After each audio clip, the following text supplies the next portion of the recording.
کچھ لوگ ہوتے ہیں کہتے ہیں دیکھیے آج کی جو نئی جو پیڑھی ہے ان کے پاس کیا کیا چیزیں ہیں، حقدار ہم اس کے تھے، ہم کتنے مشکلیں اٹھائے، اس طریقے سے چیزیں ہوتے ہیں۔ یاد رکھیے میرے دوست اور بھائیوں، خود پسندی اور تکبر کی وجہ سے یہ عمل پایا جاتا ہے۔ یاد رکھیے عہدہ نہ ہو تو اچھی بات ہے، جتنا عہدہ نہ ہو، اس لیے کہ جس کے پاس جتنے عہدے دیے جائیں گے قیامت کے دن اس کے بارے میں باز پرس ہوگی، اس کے تعلق سے سوال کیا جائے گا، کہیں کمی بیشی ہو گئی تو اس کا ایک عذاب ہے، اللہ تعالیٰ اس پر بھی عذاب دیں گے میرے دوست اور بھائیوں۔ اور اس طریقے سے خود پسندی، یاد رکھیے اللہ تعالیٰ نے تمام انسانوں کو پیدا کیا اور اللہ تعالیٰ کے نزدیک کوئی بڑا نہیں۔ کون بڑا ہے، کون افضل ہے؟ جو تقوی والا ہے، جو ایمان والا ہے، جس کے اعمال نیک و صالح ہوں گے میرے دوست اور بھائیوں، وہ ہوگا، نہ کہ کوئی اور ہوگا۔ آج دیکھیے کچھ لوگوں کے پاس پڑھے لکھے ہیں، وہ یہ تکبر کرتے ہیں کہ فلاں آدمی میرے سے آگے بڑھ چکا ہے، مجھ سے زیادہ کماتا ہے، میں اس کا حقدار ہوں۔ یاد رکھیے یہ خود پسندی کی وجہ سے انسان اس میں مبتلا ہو جاتا ہے۔ چاہیے کہ محنت کرے، مشقت کرے، اللہ سے دعا کرے، جو چیز ہم اپنے لیے پسند کرتے ہیں وہ دوسرے لیے پسند کرے۔ اگر اللہ نے کسی کوئی عہدہ دیا ہے تو اس عہدے پر نہ جلے میرے دوست اور بھائیوں۔ اللہ نے کسی کو اپنی نعمتوں سے نوازا ہے، اس نعمتوں کو ان نعمتوں پر نہ جلے، بلکہ اللہ سے مزید مانگے، اللہ کا شکر ادا کرے کہ اللہ نے ہمیں جو کچھ دیا ہے۔ یاد رکھیے تکبر یہ شیطان کی علامت ہے میرے دوست اور بھائیوں، یہ شیطان کی صفت ہے۔ نمبر 3، حاسد کا محسود سے بغض۔ آج دیکھیے رشتہ داروں کے اندر دشمنی ہوتی ہے، دشمنی کی وجہ سے ایک رشتہ دار دوسرے رشتہ دار کی نعمتوں پر حسد کرنا شروع کرتا ہے۔ کیوں؟ اس لیے وہ سمجھتا ہے کہ فلاں میرا دشمن ہے، اگر وہ دشمن ہے اب وہ ان نعمتوں کا حقدار نہیں ہے، تو اس کی وجہ سے وہ حسد کرتا ہے، اور اس لیے بچنا چاہیے میرے دوست اور بھائیوں۔ آپ کو معلوم ہونا چاہیے جس وقت نبی کریم صلی اللہ علیہ وسلم مدینے میں گئے، مدینے میں رئیس المنافقین عبداللہ بن ابی بن سلول، اس نے کیا کیا میرے دوست اور بھائیوں؟ یہ آپ صلی اللہ علیہ وسلم پر حسد کرنا شروع کیا۔ کیا کیا؟ دیکھیں نبی کریم صلی اللہ علیہ وسلم یہ بعد میں آئے ہیں اور یہ چاہتا تھا کہ یہ مجھے ملے، یہ مجھے ملے، لیکن اس کے باوجود اس نے کیا کیا؟ ایمان نہیں لایا۔ حالانکہ کامیابی ایمان کے اندر ہے، کامیابی جو ہے نیک و صالح اعمال کے اندر ہے، اس نے ایمان نہیں لایا اور اپنی منافقت اس کی منافقت میں اور شدت سے اضافہ ہونے لگا۔ تو اس لیے میرے دوستان اس سے بچنا چاہیے۔ نمبر 4، محسود کا بعض چیزوں پر تفوق اور حاسد کا ان چیزوں سے عاجز آ جانا۔ کیا ہوتا ہے معاشرے کے اندر؟ دیکھیے اللہ نے کچھ لوگوں کو بہت سارے نعمتوں سے نوازا ہے، صلاحیتوں سے نوازا ہے۔ اللہ نے کسی کا ذہن بہت اچھا رکھا، دماغ بہت اچھا رکھا، اللہ نے کسی کو بہت اچھی صورت دے دی، اللہ نے کسی کو خوبصورتی عطا کی، اللہ نے کسی کو مال عطا کیا، اللہ نے کسی کو کوئی جاب عطا کی، اللہ نے کسی کو کوئی بڑا مقام عطا کیا، تعلیم عطا کی، تو میرے دوست اور بھائیوں یہ اللہ کی دین ہے۔ اب دوسرا آدمی کیا چاہتا ہے؟ اب یہ عاجز آ گیا، نہ تو اس کا وہ مقام آتا، نہ تو اس تک پہنچ سکتا ہے، اس کی صلاحیت تک پہنچ سکتا ہے، تو آپ اسے حسد کرنا شروع کرتا ہے اور اس کی وجہ سے وہ اس کی غیبت کرنا شروع کرے گا، اس کی برائی کرنا شروع کرے گا، اس کے بارے میں لوگوں کے سامنے جھوٹی جھوٹی باتیں پھیلائے گا، اس کا نام خراب کرنے کی کوشش کرے گا۔ نہ کہ اس کو یہ کرنا چاہیے، آپ کیا کرنا چاہیے؟ اللہ سے دعا کرے، جس طریقے سے اس کو اللہ نے صلاحیتیں دی ہیں اس کی صلاحیتوں تک پہنچنے کی کوشش کرے، پڑھائی لکھائی کرے، یعنی کہ اس کے محنت کرے، مشقت کرے۔ میرے دوست اور بھائی یہ بھی چیز ہمارے درمیان ہوتی ہے۔ ایسی ایک اور چیز ہے جاہ و منصب کا لالچ۔ نمبر 5، جاہ اور منصب کا لالچ، عہدے کا لالچ۔ کچھ لوگ چاہتے ہیں کہ خاندان کا میں کچھ بڑا بن جاؤں، چاہتے ہیں کہ اپنے شہر کا، اپنے کسی تنظیم کا، کسی جماعت کا میں امیر بن جاؤں، اور یہ ایسی چیز ہوتی ہے کہ پھر انسان حسد کرنا شروع کرتا ہے۔ اور یاد رکھیے جو حسد کرنے والا ہے وہ لوگوں کا کبھی عائد نہیں بن سکتا۔ کیوں؟ اس لیے کہ لوگوں کا جو عائد بنے، لوگوں کا جو امیر بنے، وہ حسد جیسی بیماری سے پاک ہونا چاہیے۔ جیسا کہ کہا جاتا ہے الحسود لا یسود، کہ حسد کرنے والا اس سیادت اور قیادت کو نہیں پا سکتا۔ یعنی جس کے اندر بھی حسد کی بیماری ہوگی وہ اس قابل نہیں ہے کہ وہ عہدے کو سنبھالے، جس کے اندر جو حاسد ہے وہ اس قابل نہیں ہے کہ وہ جماعت کا امیر بن جائے، جو حسد کرنے والا ہے وہ اس قابل نہیں ہے کہ وہ لوگوں کی رہنمائی کرے۔ میرے دوست اور بھائیوں اس لیے اس چیز کو ختم کرنا چاہیے میرے دوست اور بھائیوں۔ نمبر 6، مال و دولت کی حصول۔ آج لوگوں کے درمیان جو حسد کرتے ہیں لوگ، مال و دولت، اگر اللہ نے کسی کو دولت عطا کی ہے، مال عطا کی ہے، دوسرا آدمی حسد کر رہا ہے، چاہتا ہے کہ اس کا کاروبار ٹھپ پڑ جائے، اس کی اس کا کاروبار ٹھپ پڑ جائے، اس کا بزنس خراب ہو جائے اور میں مال و دولت میں اس سے آگے بڑھ جاؤں۔ اس طریقے سے میرے دوست اور بھائی یہ ہوتا ہے۔ آپ کو معلوم ہونا چاہیے کہ انسان کیا ہے، انسان کو جتنا بھی مال دیا جائے گا نا وہ اور مال چاہے گا، کتنا بھی مال دیا جائے اس کو، اس کے پاس کتنا بھی مال کیوں نہ ہو جائے، جیسا کہ نبی کریم صلی اللہ علیہ وسلم فرماتے ہیں لو کان لابن آدم کہ وادیان من مال، اگر ابن آدم کو دو مال کی دو وادیاں بھی دی جائے تب بھی اس کا پیٹ نہیں بھرے گا، لبتغا ثالثاً، بلکہ وہ تیسری وادی بھی چاہے گا۔ اور آپ صلی اللہ علیہ وسلم فرماتے ہیں ولا یمنع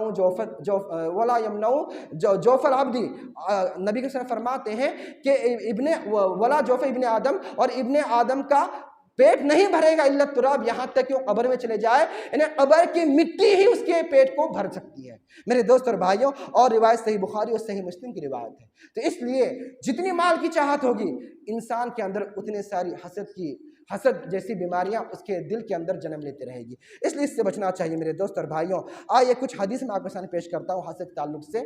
نبی کریم صلی اللہ علیہ وسلم فرماتے ہیں فواللہ ما الفقر، کہ آپ فرماتے ہیں فواللہ ما الفقر اخشى علیکم، آپ صلی اللہ فرماتے ہیں میں تمہارے اوپر فقر اور فاقے پر اتنا نہیں ڈرتا ہوں جتنا اس بات پر ڈرتا ہوں کہ ولیکن اخشى علیکم الدنیا، کہ تمہارے اوپر دنیا کھول دی جائے گی، کما بسطت، جیسا کہ تم سے پہلے امتوں پر دنیا کھول دی گئی تھی، من کان قبلکم فتنافسوها کما تتنافسوها، اور تم دنیا کو حاصل کرنے کے لیے ایک دوسرے سے آگے بڑھنے لگو گے، ایک دوسرے سے آگے بڑھو گے، اور اس کے بعد میرے دوست اور بھائیوں وتہلککم کما اہلکتہم، اور دنیا تمہیں ہلاک و برباد کر دے گی جس طریقے سے تم سے پہلے امتوں کو یہ دنیا ہلاک اور برباد کر دی تھی۔ صحیح بخاری کی روایت ہے۔ کیا ہوتا ہے دیکھیے، انسان جب مال چاہتا ہے تو مال کے حصول کے لیے ایک دوسرے سے آگے بڑھتا ہے، کمپٹیشن کرنا شروع کرتا ہے،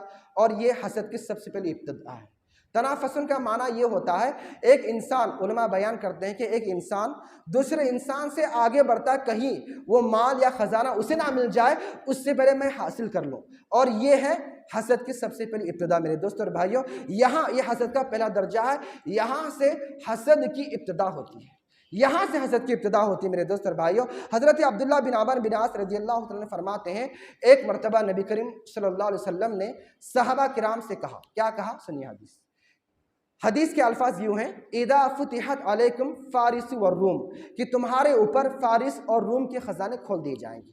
پیشن گوئی آپ صلی اللہ علیہ وسلم نے کی تھی، فارس اور روم کے خزانے بہت زیادہ تھے، آپ کو معلوم ہوگا کہ کتنے زیادہ ان کے پاس خزانے تھے میرے دوست اور بھائیوں۔ تو آپ نے پوچھا اے میرے صحابہ، جب تمہارے سامنے فارس اور روم کے خزانے کھول دیے جائیں گے تو تمہارا معاملہ کیا ہوگا، تم کیا کریں گے؟ تو حضرت عبد الرحمن بن عوف نے کہا ہم وہی کریں گے جس بات کا ہمیں اللہ نے حکم دیا، ہم اللہ کا شکر ادا کریں گے اور اللہ سے مزید سوال کریں گے اور اللہ سے مانگیں گے۔ تو آپ صلی اللہ علیہ وسلم نے فرمایا نہیں، کیسا ہوگا؟ آپ نے پیشن گوئی کرتے ہوئے کہا، آپ نے فرمایا کہ اللہ کی قسم، آپ نے فرمایا اللہ کی قسم تمہارا اس وقت جو معاملہ ہوگا، تم لوگ دنیا کا مال خزانے پانے کے لیے ایک دوسرے سے آگے بڑھیں گے۔ آپ نے فرمایا ثم تتحاسدون، پھر اس کے بعد تمہارا یہ عالم ہوگا کہ تم آپس میں ایک دوسرے سے حسد کرنا شروع کرو گے۔ ثم تدابرون، اس کے بعد تمہارا یہ عالم ہوگا تم قطع تعلق کرو گے، رشتوں کو توڑ دو گے۔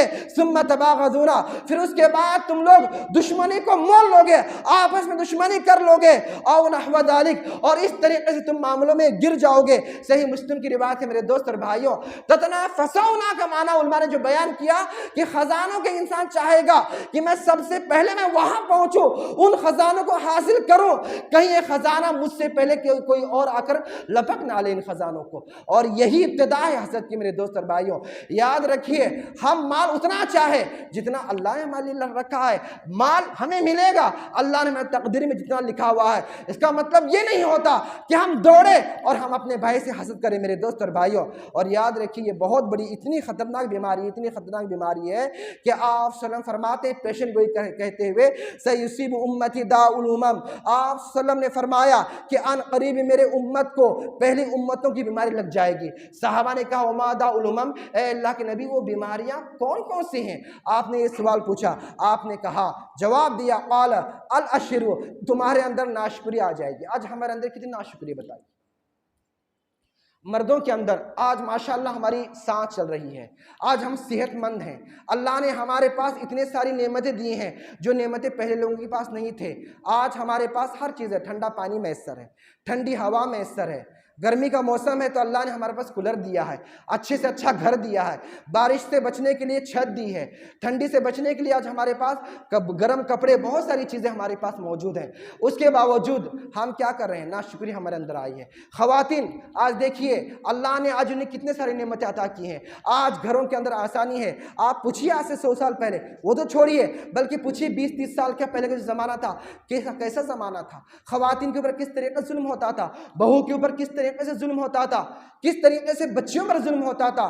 آج وہ چیز ہے ماشاءاللہ نہیں ہے، ہر چیز کی فراوانی ہے۔ آج پہلے پانی کے لیے باہر جانا پڑتا، یعنی ہر چیز مشکل تھی، لیکن آج ہمارے لیے کتنی سہولت ہے، ہر چیز گھر بیٹھے ہمارے پاس موجود ہے۔ لیکن اس کے باوجود آج ہم اللہ کا کتنا شکر ادا کرتے ہیں، ہمارے اندر ناشکری کتنی آ چکی ہے۔ پہلی دوسری بیماری کون سی ہے؟ آپ صلی اللہ علیہ وسلم فرماتے ہیں والبطر، سرکشی، طغیانیت۔ آج دیکھیے کتنے اتنے سارے ہم لوگ بیٹھے ہوئے ہیں، جمعہ کا خطبہ ہوتا ہے، نبی کریم صلی اللہ علیہ وسلم کی حدیث بتائی جاتی ہے، اللہ کا پیغام بتایا جاتا ہے، لیکن سرکشی اتنی ہمارے اندر ہے کہ ہم اپنے حرکتوں سے باز نہیں آتے ہیں۔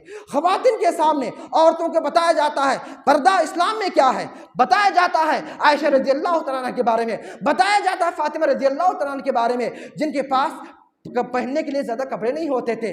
آپ کے دوپٹوں کے اوپر کتنے سارے، آپ کے کپڑوں کے اوپر کتنے سارے پیوند لگا دیے جاتے تھے، لیکن پردہ کس طریقے سے تھا۔ آج اتنی فراوانی کپڑوں کی، پردے کی فراوانی، لیکن آج کتنے خواتین جو پردہ کرتی ہیں۔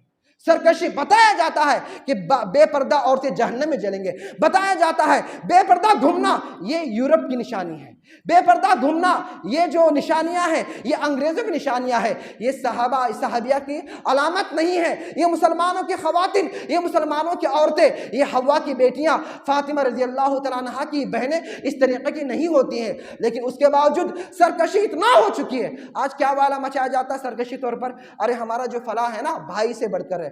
میرے بہنوں، میرے خواتین اسلام بتا دو، اللہ نے جو رشتہ بنایا ہے بس وہی رشتہ ہے، جو رشتہ ہم اور آپ بناتے ہیں وہ رشتہ نہیں ہوتا، یاد رکھیے۔ دیور سے پردہ اسلام میں ضروری ہے، یہاں سرکشی نہیں دکھانا ہے۔ کزن سے پردہ، جہاں فتنے کے بہت سارے امکانات ہیں یہاں پر بھی پردہ ضروری ہے، یہاں سرکشی نہیں دکھانا ہے۔ قرآن و سنت میں آج کے ماحول میں سے پردہ کون کرتا ہے؟ اسلام ایک ایسا مذہب ہے جو سب سے الگ ہے، اسلام ایک امتیازی، اسلام کو خصوصیات حاصل ہیں، دوسرے دھرم کے اندر یہ چیز نہیں ملے گی۔ اس لیے تو اسلام کے لیے، اسلام پہ جو مرنے والے انہیں کے لیے جنت ہے۔ کیا کافروں کے لیے جنت ہے؟ کیا ہندوؤں کے لیے جنت ہے؟ یا یہودیوں کے لیے جنت ہے؟ نہیں ہے نا۔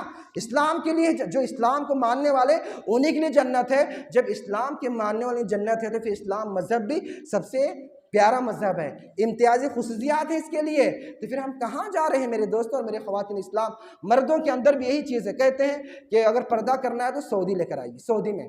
میرے دوستوں یہ سرکشی کی بات ہے، یہ سرکشی ہے ہمارے اندر۔ کیوں؟ اس لیے کہ سعودی ہمارے لیے آئیڈیل نہیں ہے، ہمارے لیے دبئی آئیڈیل نہیں ہے، ہمارے لیے کوئی آئیڈیل نہیں ہے۔ اگر ہمارے لیے آئیڈیل ہیں وہ کون ہے؟ نبی کریم صلی اللہ علیہ وسلم کی ذات گرامی ہے، آئیڈیل اور نمونہ ہے تو ہمارے لیے صحابہ کرام اور صحابیات آئیڈیل ہیں، نہ کہ دوسرے لوگ ہیں۔ آج کہتے ہیں لوگ کہ دیکھیے دنیا کہاں سے کہاں چلی گئی، خواتین کہاں سے کہاں چلے گئے اور مسلمان آج پردے میں پڑے، اس سے پردہ ہے، اس سے پردہ ہے۔ یہ سرکشی کی بات ہے، کیونکہ اسلام کی خصوصیات الگ ہیں، وہ دوسرے دھرموں یا مذہب میں وہ مذہب کے برابر نہیں بلکہ ان سے اعلیٰ، اور اس کا مقام بہت بڑا ہے میرے دوست اور بھائی۔ چلیے خیر آگے چلتے ہیں۔ آپ سب نے آگے فرمایا اور کون سی بیماری ہے؟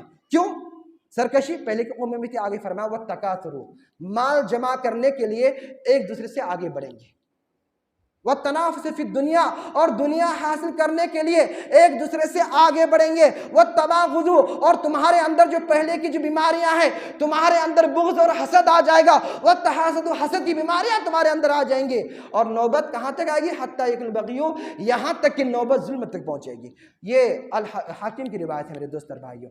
آج معاشرے میں دیکھیے کہ جب حسد ہمارے درمیان آ گیا، سرکشی ہمارے اندر آ گئی، ہمارے اندر ناشکری آ گئی، ہمارے اندر دشمنی آ گئی، عداوت آ گئی، تو ظلم کتنا کر رہے ہیں۔ بڑا بھائی ہے تو چھوٹے بھائی پر ظلم کر رہا ہے، شوہر بیوی پر ظلم کر رہی ہے، اور بسا اوقات بیوی کورٹ کچہری کے ذریعے اپنے شوہر پر ظلم کر رہی ہے۔ نوبت یہاں تک پہنچی ہے، ماں باپ پر بیٹے ظلم کر رہے ہیں، بعض ماں باپ بھی اپنے اولاد پر ظلم کر رہے ہیں، ان کے درمیان ناانصافی کر کے، ان کے درمیان عدل نہیں کر کے، تو یہ نوبت پہنچتی ہے۔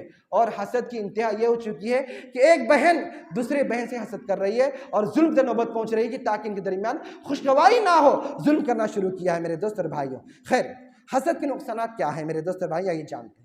آخری میں، حالانکہ وقت ہوتا چلا جا رہا ہے، میں آپ کے سامنے بیان کر دوں۔ حسد کے نقصانات بہت ہیں، خواتین آئے ہیں۔ دیکھیں، سب سے بڑا نقصان یہ ہے کہ اللہ تعالیٰ حاسد انسان سے ناراض ہو جاتا ہے۔ دیکھیے، اگر کوئی مرد کسی سے حسد کر رہا ہے تو اللہ اس سے ناراض ہوگا، اگر کوئی عورت کسی سے حسد کر رہی ہے تو اللہ اس سے ناراض ہو جاتا ہے۔ کیوں؟ کیونکہ نعمتوں کا دینا یہ اللہ تعالیٰ کی قضا و قدرت پر ہے۔ اللہ جسے چاہتا ہے جو چاہے نعمتیں دیتا ہے، اور جس کے لیے چاہتا ہے کم نعمتیں دیتا ہے، جس کے لیے چاہتا ہے تو تنگی کرتا ہے۔ تو گویا ایک حاسد انسان، وہ جو حسد کرتا ہے، وہ اس کی وجہ کیا ہوتی ہے حسد کرنے کی؟ وہ یہ ہوتی ہے کہ اللہ تعالیٰ نے جو مال دیا ہے، جو اسے نعمتیں دی ہیں، اس کی نعمتوں پر حسد کر رہا ہے، تو گویا اللہ اس سے ناراض ہو جائے گا۔ آئیے ایک شعر بتاتا ہوں میں آپ کے سامنے میرے دوست اور بھائیوں۔ کیا شعر؟ ایک شاعر نے بہت ہی اچھا نقشہ کھینچا ہے حسد کرنے والوں کے لیے کہ آیا حاسدن لی علی نعمتی، کہ کہتا ہے اے حسد کرنے والے میرے نعمتوں پر، اتدری، کیا تو جانتا ہے کہ تو نے کس چیز کی حسد کی ہے، کس پر تو نے حسد کیا ہے؟ کہتا ہے شاعر آگے کہ اسأت علی اللہ فی حکمہ، تو نے اللہ تعالیٰ کے حکم کی ناقدری کی ہے، تو نے اللہ تعالیٰ کے حکم کی بے ادبی کی ہے۔ اس کے بعد کہتا ہے کہ لِأَنَّكَ لَمْ تَرْضِ لِي مَا وَهَبَ، اس لیے کہ اللہ نے جو مجھے نعمتیں دی، تو ان نعمتوں پر تو کیا ہوا؟ ناراض ہو گیا جو اللہ نے دی، جبکہ تجھے اللہ کی نعمتوں تجھے خوش ہونا چاہیے تھا۔ تو گویا یہ جو بندہ ناراض ہوتا ہے، نعمتوں پر کسی پر حسد کرتا ہے، وہ اللہ تعالیٰ کی نعمتوں پر حسد کرتا ہے، وہ اللہ تعالیٰ کی قضا اور قدرت پر حسد کرتا ہے۔ دیکھیے، ہم جب دنیا میں آئے ہیں تو اللہ نے ہر ایک کی تقدیر لکھی ہے۔ تقدیر میں کیا کیا لکھا ہوا ہے کہ یہ رزق کہاں پائے گا، کتنا پائے گا، کہاں مرے گا، کہاں زندگی گزارے گا، اس کی موت کس حالت میں ہوگی، کس طریقے سے اس کی زندگی ہوگی، اللہ نے یہ تقدیر لکھ دی ہے، دنیا میں آنے سے پہلے لکھ دی ہے۔ لیکن اس کے باوجود ایک حاسد محض دوسروں کی نعمت پر جل کر اللہ تعالیٰ کی قضا و قدرت پر ناراض ہو جاتا ہے، تو یاد رکھیے تو اللہ بھی اس سے ناراض ہو جائے گا، پہلی بات۔ دوسرا جو نقصان ہے وہ یہ ہے میرے دوست اور بھائیوں، حسرت، کہ جب جس انسان کے اندر حسد ہوتا ہے وہ انسان ڈپریشن میں چلا جاتا ہے۔ حسرت پیشیمانی اس کے دل کے اندر ہوتی ہے، ہمیشہ وہ انسان جلن میں گھڑتا رہتا ہے، دشمنی میں جلتا رہتا ہے۔ دیکھیے، فلاں آدمی کے پاس اتنی نعمتیں ہیں، فلاں آدمی دیکھیے یہ ہے، پھر اس کے بعد کیا کرتا ہے؟ سازشیں کرنا شروع کر دیتا ہے کہ فلاں آدمی جس کے پاس فلاں نعمت ہے، اس نعمت سے وہ چھین کے جائے، کس طریقے سے وہ گر جائے، تو سازشیں کرتا ہے، اور اس کی وجہ سے وہ اللہ کے رحمت سے دور ہوتا ہے۔ کیوں؟ کیونکہ جو بندہ، جو بھائی اپنے بھائی کی عیب جوئی کرتا ہے تو اللہ بھی اس کا عیب کو کھول دیتا ہے۔ میرے دوست اور بھائی، شاعر کہتا ہے، عربی کا یہ شعر ہے، اصبر علی کید الحسود، کہ کہا جاتا ہے، شعر کا ترجمہ یہ ہے کہ تم حاسد کے سازشوں پر صبر کرو۔ کیوں؟ کہ فإن صبر کا قاتلہ، کیونکہ اس کا تمہارا صبر ہی اس حاسد کو قتل کر دے گا۔ یعنی صبر کرو میرے دوست اور بھائی، یہ بات کہی گئی ہے۔ اور ایک اور شعر کہا جاتا ہے، النار تاکل بعضھا، کہ آگ کیا کرتی ہے؟ اپنے ہی حصے کھانا شروع کرتی ہے، ان لم تجد تاکلوا، جب اس کو کوئی چیز کھانے کے لیے نہیں ملتی ہے۔ میرے دوست اور بھائی، خیر، اس طریقے سے اور کچھ ہمارے اندر ہے۔ نمبر 3، لوگوں کی نظروں میں حاسد انسان گر جاتا ہے۔ کیوں؟ کیونکہ اس کے اندر بد اخلاقیاں آ جاتے ہیں۔ وہ حسد کی وجہ سے، جس سے وہ حسد کرتا ہے، اس کی غیبت کرتا ہے، چغلی کرتا ہے، تو اللہ تعالیٰ ایسے بندے کو لوگوں کی نظروں میں کیا کرتے ہیں؟ گرا دیتے ہیں۔ یہ انسان بہت برا بن جاتا ہے جب اس کے اندر بد اخلاقیاں بھی آ جاتے ہیں۔ نمبر 4، دشمنی۔ دیکھیے میرے دوست اور بھائیوں، آج جو ہمارے معاشرے میں ایک بھائی اپنے دوسرے بھائی سے دشمنی کرتا ہے، اس کی سب سے بڑی وجہ یہ ہے حسد ہے۔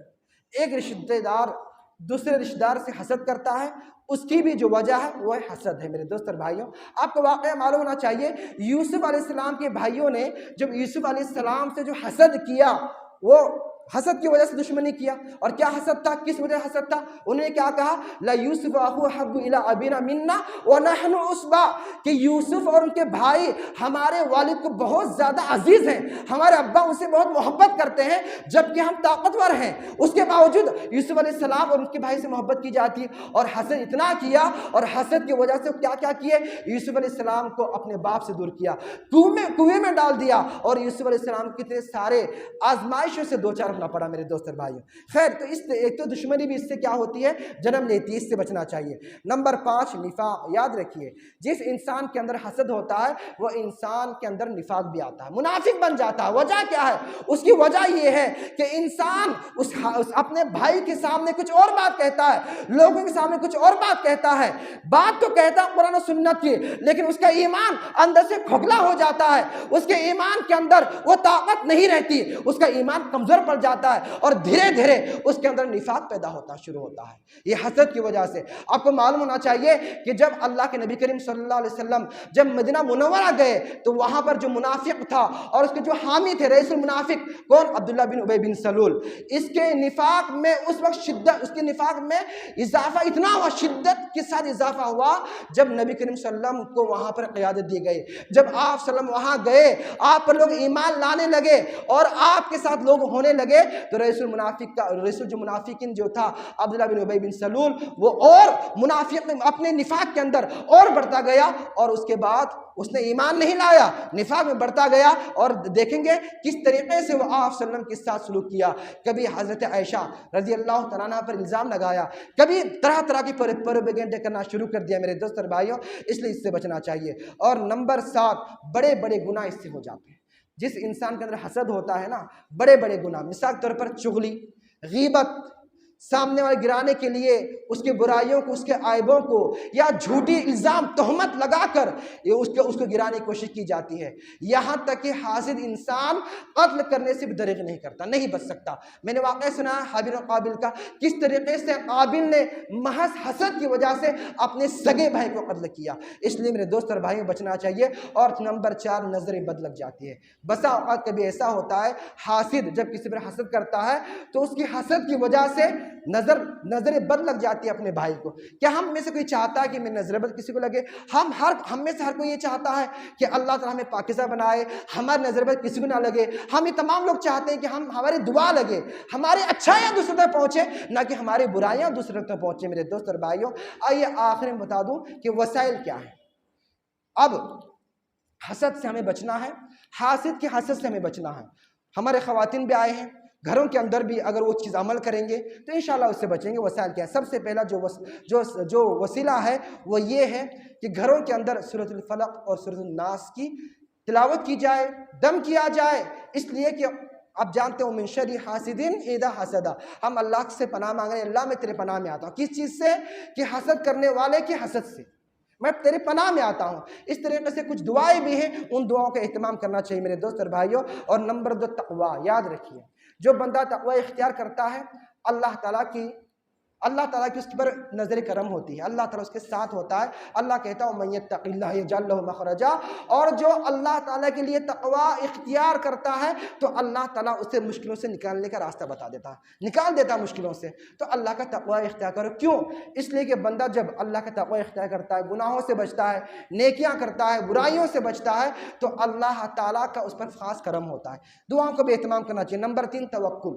دیکھیے، جو بندہ اللہ تعالیٰ پر توکل کرتا ہے تو اللہ تعالیٰ اس کے لیے کافی ہو جاتا ہے. قرآن کریم میں اللہ کہتا ہے وَمَن يَتَوَكَّلْ عَلَى اللَّهِ فَهُوَ حَسْبُهُ، اور جو شخص اللہ پر مکمل بھروسہ کرتا ہے اللہ اس کے لیے کافی ہو گیا. اب بتائیے، اگر کوئی آپ پر حسد کرے گا تو انشاءاللہ آپ حاسد کے حسد سے، اس کی نظر بد سے بچ جائیں گے. کیوں؟ کیونکہ ہمارا بھروسہ اللہ پر ہے اور اللہ ہمارے لیے کافی ہے. اور جس کے لیے اللہ کافی ہوگا تو وہ ہر برائی سے، لوگوں کے ہر دشمنی سے بچے گا میرے دوست اور بھائیوں. اس طریقے سے نمبر 4 صبر ہے. صبر کیجئے. اگر کوئی آپ پر حسد کر رہا ہے آپ اس کے بارے میں نہ سوچیں، صبر کیجئے. کیونکہ اللہ کہتا ہے کہ ان اللہ مع الصابرین، بے شک اللہ تعالیٰ صبر کرنے والوں کے ساتھ ہوتا ہے. تو صبر کرنا یہ ہماری سب سے بڑی طاقت ہے، اس لیے کہ ہمارا صبر ہمارے حاسد کو قتل کرنے کے مانند ہے. میں نے شعر بھی کہا کہ تم حاسد کے سازشوں پر صبر کرو، اس لیے کہ تمہارا صبر اس کو قتل کر دے گا۔ گویا آپ جتنا صبر کرو گے آپ اتنا حاسد کے حسد سے بچو گے۔ میرے دوست اور بھائیوں، نمبر 5، سوچنا ہی ترک کر دے۔ اگر کوئی آپ سے دشمنی کی وجہ سے آپ سے حسد کرتا ہے، آپ کے بارے میں برا سوچتا ہے، تو آپ اس کے بارے میں سوچنا ترک کر دے، اس لیے کہ سوچنا ترک کرنے سے نہ سوچیں گے تو انشاءاللہ ہم بھی کیا رہیں گے؟ خوش رہیں گے۔ اس کے بارے میں نہیں سوچیں گے تو ہماری زندگی خوشگوار گزرے گی میرے دوست اور بھائیوں۔ اور نمبر 6، صدقات و خیرات کرے، اس لیے کہ صدقات و خیرات کرنے سے بلائیں ٹل جاتے ہیں، مصیبتیں ٹل جاتے ہیں، پریشانیاں ختم ہو جاتے ہیں، اور جو ہمارے لیے برا چاہتے ہیں وہ بھی کیا ہے؟ اس سے ہم بچ سکتے ہیں میرے دوست اور بھائیوں۔ اور نمبر 7، احسان کریجئے حاسد کے اوپر۔ اگر کوئی آپ کا دشمن آپ پر حسد کر رہا ہے، آپ کا کوئی بھائی، کوئی رشتہ دار آپ پر حسد کر رہا ہے، دشمنی نبھا رہا ہے، آپ اس کا احسان کیجئے۔ کیوں؟ کیونکہ برائی کا بدلہ اچھائی سے دینا ہے، اور جب اچھائی آپ کریں گے تو انشاءاللہ ہو سکتا ہے وہ اپنے حسد سے، اپنے برائی سے باز آ جائے اور وہ آپ کا گہرا دوست بن جائے۔ اللہ کہتا ہے قرآن کریم کے اندر، ادفع باللتی ہی احسن فاذا الذی بینہ وبینک عداوۃ کأنہ ولی حمیم، کہ اللہ کہتا ہے، کیا کہتا ہے اللہ تعالیٰ قرآن کریم میں؟ دیکھیے کہ برائی کا جو بدلہ ہے تم اسے اچھائی سے کرو، یعنی برائی کو جو ہے بدی کو جو ہے اچھائی سے دفاع کرو۔ ہو سکتا ہے اس کی وجہ سے جو تمہارے درمیان جو تمہارا دشمن ہے وہ تمہارا گہرا دوست بن جائے۔ تو یہ بھی ایک طریقہ ہے کہ احسان کرنا چاہیے میرے دوست اور بھائیوں۔ اس طریقے سے نمبر 8، نعمتوں کو حاسد سے اور لوگوں سے چھپانا چاہیے۔ کیوں؟ کیونکہ جو نعمت والا ہوتا ہے اس پر حسد کیا جاتا ہے۔ آپ کو معلوم ہونا چاہیے یوسف علیہ السلام نے جب اپنے والد یعقوب علیہ السلام سے اپنا خواب بیان کیا کہ میرے ابا جان، میں خواب میں دیکھ رہا ہوں کہ مجھے جو ہے 11 ستارے سجدہ کر رہے ہیں، چاند سورج سجدہ کر رہے ہیں، تو آپ نے کیا فرمایا کہ یا بنی لا تقصروا ایاک علی اخوتک فیکیدوا لک کیدا، اے میرے پیارے بیٹے تو اس خواب کو اپنے بھائیوں کے سامنے مت بیان کرنا کہ تمہارے بھائی تمہارے خلاف کوئی بری سازش نہ رچے، اس سے منع کیا۔ اور ایک حدیث کے اندر آتا ہے استعینوا علی انجاء الحوائج بالکتمان فإن کل ذی نعمت محسودہ۔ اصل سے ہے کہ حدیث ہے، آپ نے فرمایا کہ تم اپنے ضرورتوں کو پورا کرنے کے لیے مدد کرو، اپنی یعنی محنت مشقت کرو اور اپنے نعمتوں کو چھپاؤ، ان نعمتوں کو چھپاؤ، اس لیے کہ ہر نعمت والے سے حسد کیا جاتا ہے۔ تو میرے دوست اور بھائیوں اس سے بھی ہمیں بچنا چاہیے۔ آخر میں ایک دو باتیں بیان کر کے اپنی بات کو ختم کرتا ہوں میرے دوست اور بھائیوں۔ دیکھیے حسد یہ بہت بری چیز ہے۔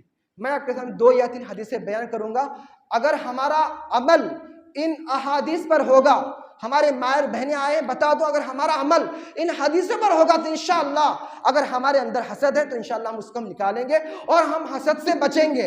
ضرورت اس بات کی ہے ہمارا عمل ہو جائے۔ میرے دوست اور بھائیوں، نبی کریم صلی اللہ علیہ وسلم فرماتے ہیں لا یجتمعان فی قلب عبد، ایک بندے کے اندر، کسی بھی بندے کے اندر 2 چیزیں اکٹھا جمع نہیں ہو سکتی۔ کون کون سے؟ آپ نے فرمایا الایمان والحسد، ایمان اور حسد ایک ساتھ کسی بھی بندے کے اندر جمع نہیں ہو سکتے۔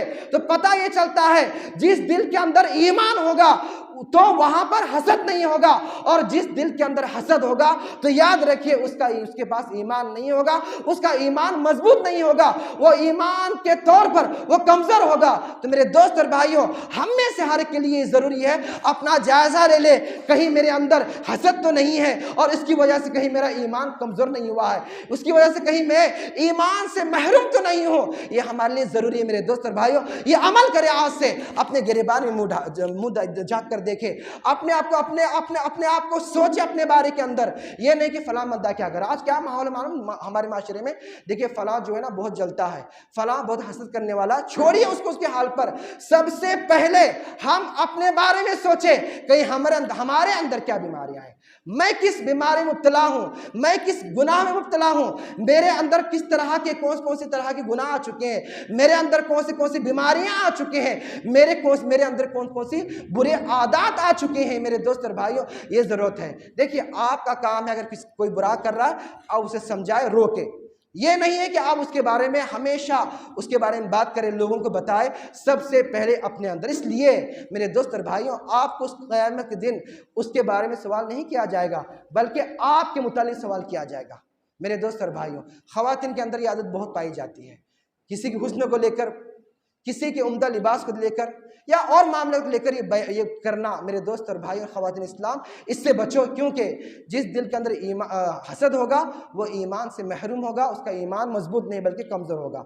دوسری حدیث نبی کریم صلی اللہ علیہ وسلم فرماتے ہیں لا یزال الناس بخیر ما لم یتحاسدوا، لوگ خیر و بھلائی میں رہیں گے جب تک کہ لوگ ایک دوسرے سے حسد نہیں کریں گے۔ الطبرانی کی روایت ہے میرے دوست اور بھائیوں۔ آج دیکھیے لوگوں میں اچھائی کب تک رہے گی، لوگ خیر کب تک پائیں گے جب تک ان کے درمیان حسد جیسی بیماری نہیں آئے گی۔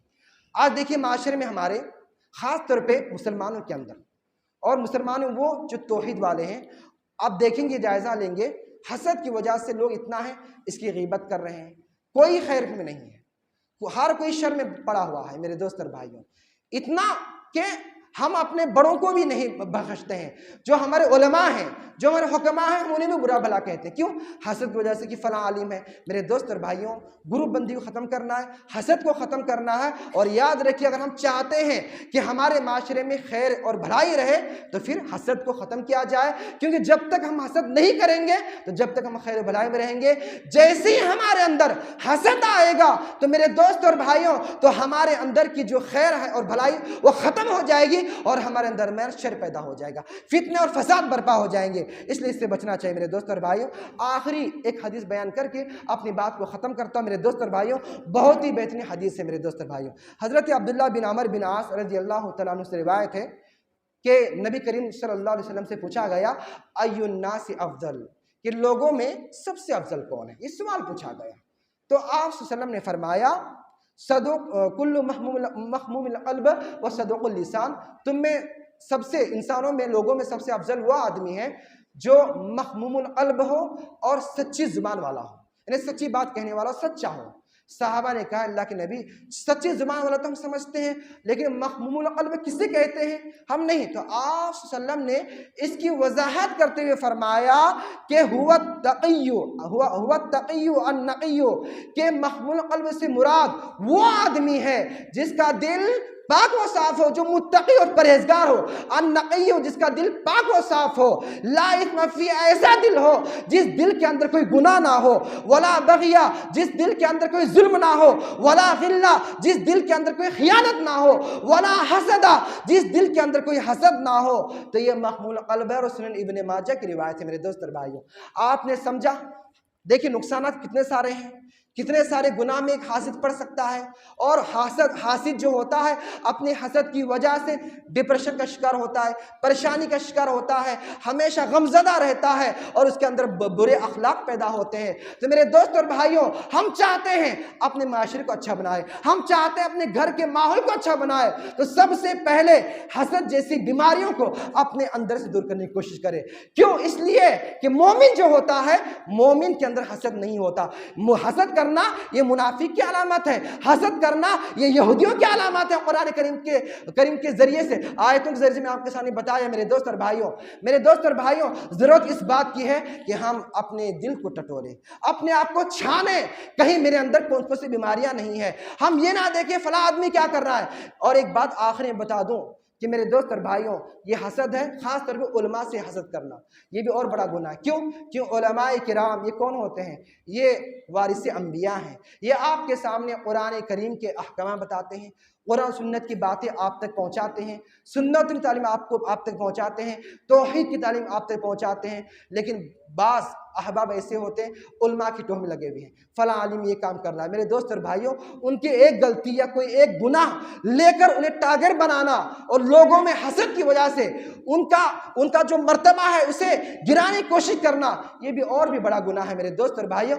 کیوں؟ اس لیے کہ علماء پہلے انسان ہیں، پھر بعد میں علماء ہیں۔ انسان سے غلطی ہوتی ہے، ان کے جو اچھائیاں ہیں، ان کی جو تعلیمات ہیں، ان تعلیمات کو ہم لے لیں۔ اللہ سے دعا ہے اللہ تعالی ہم سب کو نیک چلنے کی توفیق عطا فرمائے۔ الہ العالمین ہم تمام لوگوں کو حسد جیسی مہلک بیماری سے نجات عطا فرما۔ رب العالمین ہم تمام مسلمانوں کو باہمی حقوق ادا کرنے کی توفیق عطا فرما، ہم تمام مسلمانوں کو محبت کے ساتھ رہنے کی توفیق عطا فرما۔